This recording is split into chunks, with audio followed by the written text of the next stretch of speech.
Exciting news coming in today that showed Donald Trump's popularity is waning. Waning? It should have disappeared beyond the horizon. It should have cratered into the Marianas Trench, but hey, cult is gonna cult. And I'm not talking Blue Oyster Cult here. We're talking about the Rotten Tomatoes film, The Orange Blob That Ate the Republican Party. Nonetheless, fissures might be starting to crack in the edifice.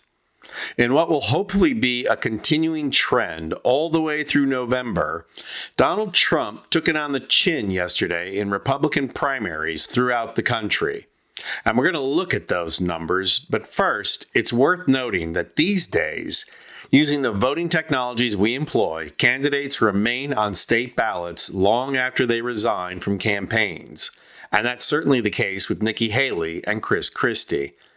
Their campaigns never caught fire, but Haley managed to mobilize a section of the Republican Party that no one thought existed.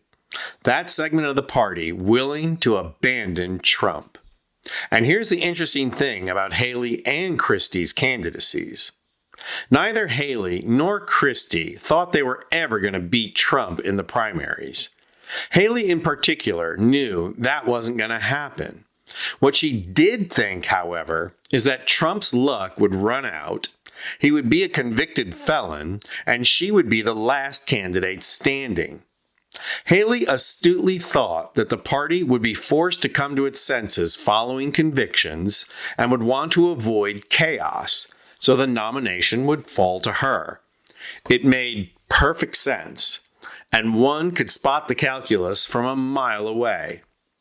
Frankly, Haley was the only candidate that Biden would not have been able to beat. There was no way the Biden campaign would be able to overcome the age issue if the younger and more upbeat Haley was the Republican candidate, and she knew it. What Haley did not know, but found out as the campaign wore on, is that the Republican Party is no more. It has been destroyed from within by the MAGA cult that first brought it to power, and is now the official cult of the orange clown convict from Queens. Not wanting to draw the ire of the cult following, Republican leaders from Speaker Johnson to Minority Leader Mitch McConnell all danced to the tune of the tried and convicted piper. Well, today's headlines show that while MAGA Nation has not strayed from the fold, many Republicans are.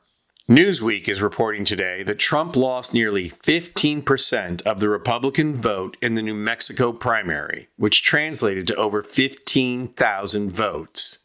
And 8.6% of that vote went to Nikki Haley, as well as 2.6% going to Chris Christie, who dropped out in January. Now, these are clearly protest votes, as are the 3.3% who voted uncommitted. The question is whether anyone is listening to the protests, because they are not alone. In New Jersey, 2% of the Republican vote went to write-in candidates. That is a significant number for write-ins. Even more significant, however, is Montana. Trump won Montana by getting just over 90% of the vote, but no preference received 9.4% of the vote, which translates into 13,000 votes. And Montana is not exactly a state where you can comfortably give up 13,000 votes.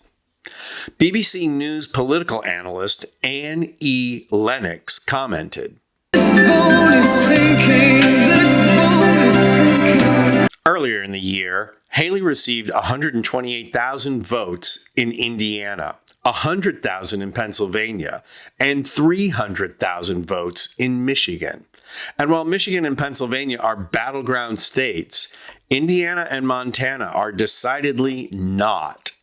What these numbers and these trends demonstrate is that Trump is losing ground outside of the MAGA movement. Now, party leadership is going to continue to orchestrate the outrage and the image that Trump is not a deeply flawed candidate. They will continue to insist that Biden is the worst president ever. This despite the fact that unemployment is at record lows, stock market at an all-time high, the pandemic that Trump ignored has been tamed, and of course, my all-time favorite, the largest humanitarian evacuation in human history when Afghanistan fell to the Taliban. Oh, and why did they fall? Oh, yes, because Donald Trump successfully negotiated the release of 5,000 Taliban prisoners, most of them militants. Yes, that was truly the art of the deal. So the right-wing sound machine is amped up, and Republican politicians are parroting the memes and the sound bites. But today's news confirms the trend that Trump is a fatally wounded candidate who cannot hold a coalition together, making every precinct vulnerable. The only question is whether Democrats can mobilize the righteous anger and the energy to fight for every precinct in Montana, Indiana, Nebraska, Michigan, Pennsylvania, and every other state. Democracy is at stake.